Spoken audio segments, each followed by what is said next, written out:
Hello everyone, my name is THÓI, and today I want to share with you on day one, I think, a story that I've just read. It's the Secret Service. Well, at first I found this really interesting, and I thought it was an action movie instead of happening in the United States. Well, can you imagine going out to a shopping mall and being watched, being followed closely by a bodyguard?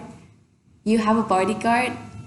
What would it happen? Well, it is true in the United States for presidents, vice presidents, and for the family of the presidents. Well, today it's that story. The story gonna start with Barack Obama on January 21st, 2009. Walking towards the White House with his wife, the First Lady Michelle Obama, with crowds lining in the street and with some people wearing suits, wearing sunglasses. They did not watch the president and his wife like other people. They looked into the crowd lining in the street for any hint of danger. They are the Secret Service agents, and today we're going to talk about that. Barack Obama, like any other presidents from 1901, were protected by Secret Service agents. Their job as bodyguards is to protect the president at any cost. They had made an oath to the nation, to themselves, to the Congress, perhaps, to protect the president, his family, the vice presidents, and they also do their job in events like Super Bowl or in other events. Yes, so let's go through the history a little bit. In the past, President John Adams, Thomas Jefferson, and Andrew Jackson now would have been really shocked when looking at President Barack Obama because he was guarded by bodyguards and Secret Service agents. But back then there were no bodyguards and only foreign leaders had one or two, but not the US presidents. The US is a democracy ever since it was established. And so the presidents wanted the people to meet up with them as easily as possible because they want to interact with people and feel like everyone else. So there were no bodyguards back then. But as the time goes by, more threats occurred to the president and his family and his relatives, for example. So something needed to be done to address this. At first, there were no bodyguards, but after that, there were so many threats and assassinations that from 1901 onward, every president is protected. Before that, three assassinations have occurred. The first one happened with Lincoln. Abraham Lincoln was the 16th president of the US, and he was so famous, right? He became the leader of the United States during and a little bit after the Civil War of the United States. Because at that time, a civil war happened and there were conflicts between the southern states and the northern states, whether to have slaves or not. And eventually, the northern won. And a lot of people actually wanted Lincoln to die. So a lot of kidnaps and assassinations have been attempted. Well, despite the situation, Lincoln didn't want any bodyguards at all. He refused. But he said that having a bodyguard or having people follow him to protect him is like living in a cage. It restricts the freedom of the president, and it interferes with his business. So Lincoln did not have any careful watch back then, and the consequence, as you may know, he was assassinated by John Wilkes Booth on April 14th, 1865. After that, there were another assassination in 1881, and for the President Garfield, and the third one in 1901. And then still, people were actually pretty skeptical in terms of bodyguards. The president after 1901 also refused to have any bodyguards or Secret Service agents following him because, again, like Lincoln, it restricted freedom. But after that, they actually have to have Secret Service because it is a necessity. The president, the leader of a country, is so important to the nation, right? And if one is dead or if one is assassinated, it changes the whole course of history. So it is very important, and it is crucial to protect the president, also his family, the vice president, and other people related to the presidents. At first, did you know that the Secret Service was not established to protect the president?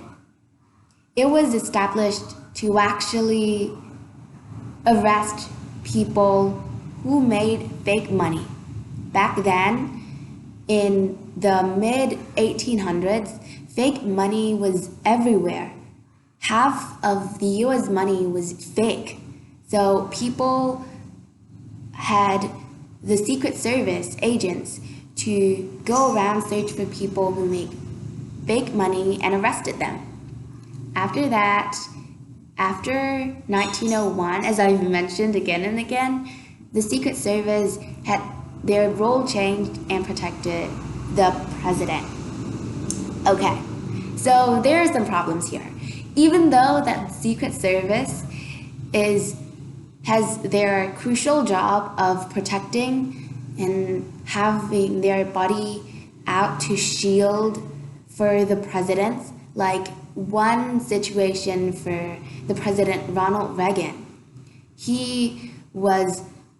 Someone attempted to assassinate him, but his bodyguards actually took their body as shield for the president. Agent Timothy McCarthy was wounded.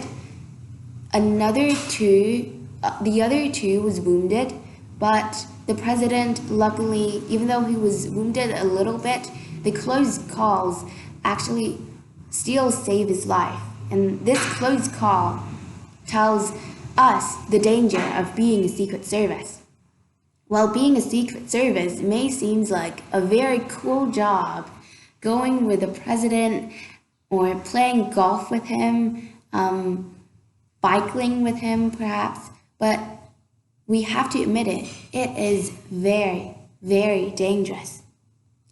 And there are some problems with it too, with the family affair. Well, have you ever seen the picture Michelle Obama going out to the mall wearing sunglasses to avoid attractions or avoid attention from the crowd?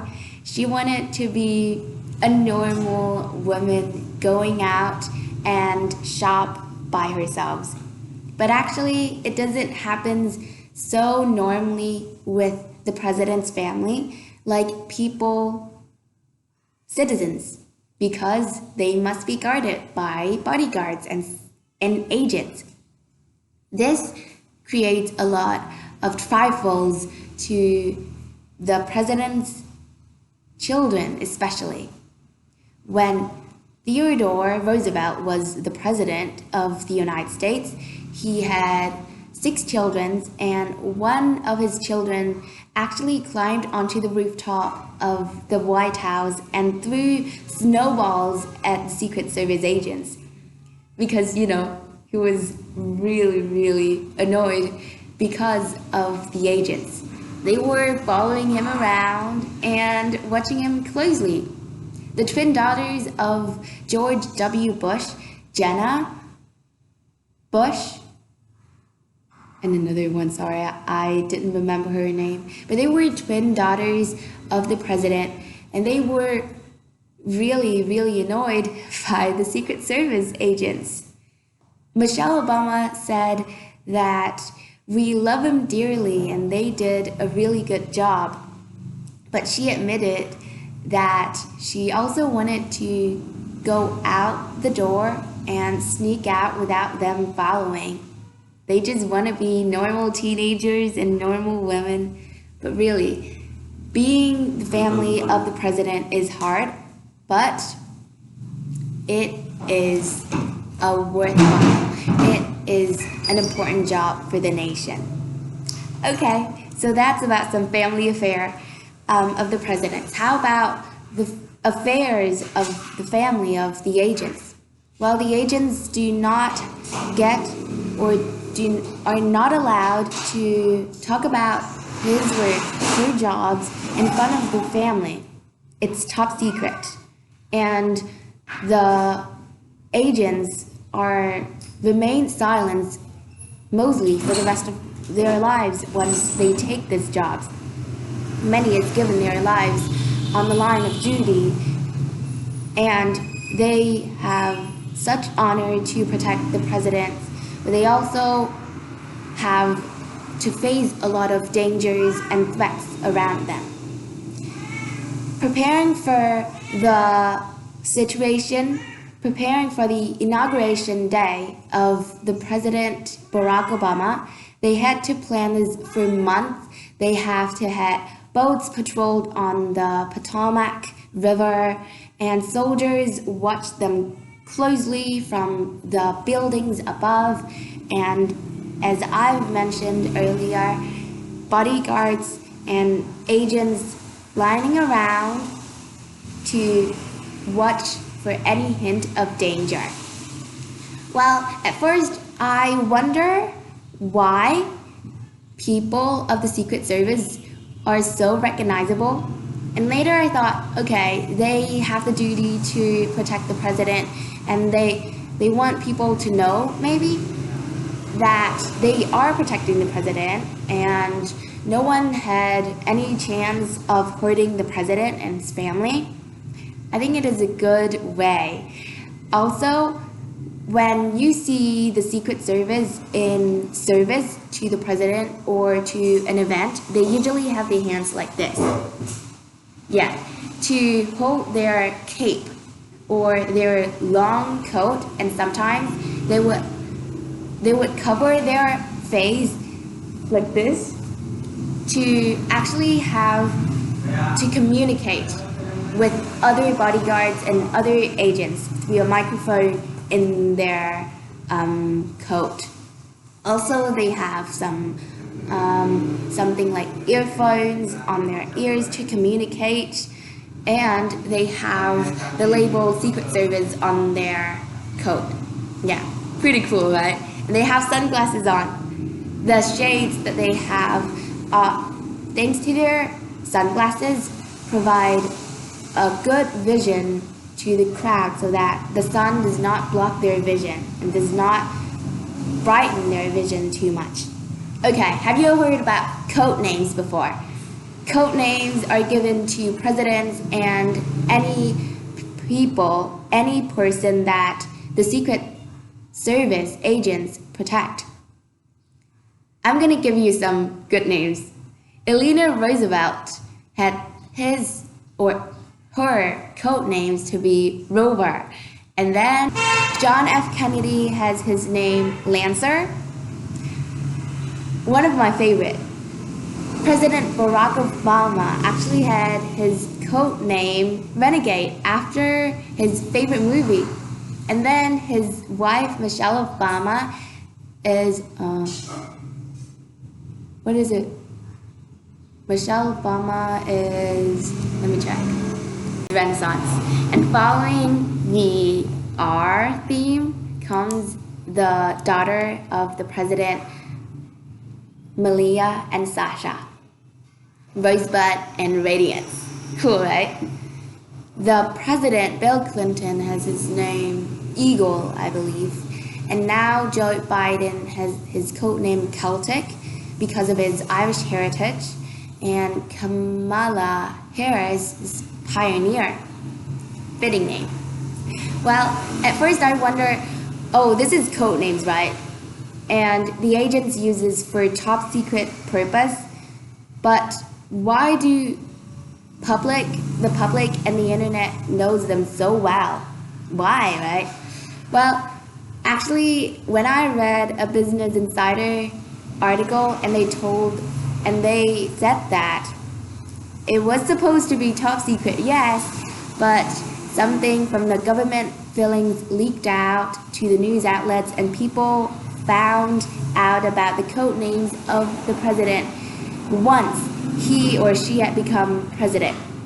And so they're not top secret anymore, but it's still interesting to me. I hope that you have a good time learning about top secret service of the United States, learn about its history and something about its role changing throughout the course of history, about some assassinations of the US president, some family affairs, some of their duties and their jobs, and some code names.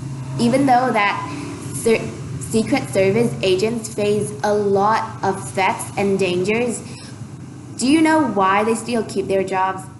Because they do not only serve the president, but they are serving their nation, their country. Like I said before, the president has a vital role to the nation as a whole. So if he or she is changed dramatically, then it would be a very sudden change to the nation, and the nation would fall into chaos, for example. And so the Secret Service is doing their job, and I really admire them because of their sacrifice and their bravery, their courage. From Vietnam, thank you so much, and thank you everyone for joining me in this talk. Goodbye!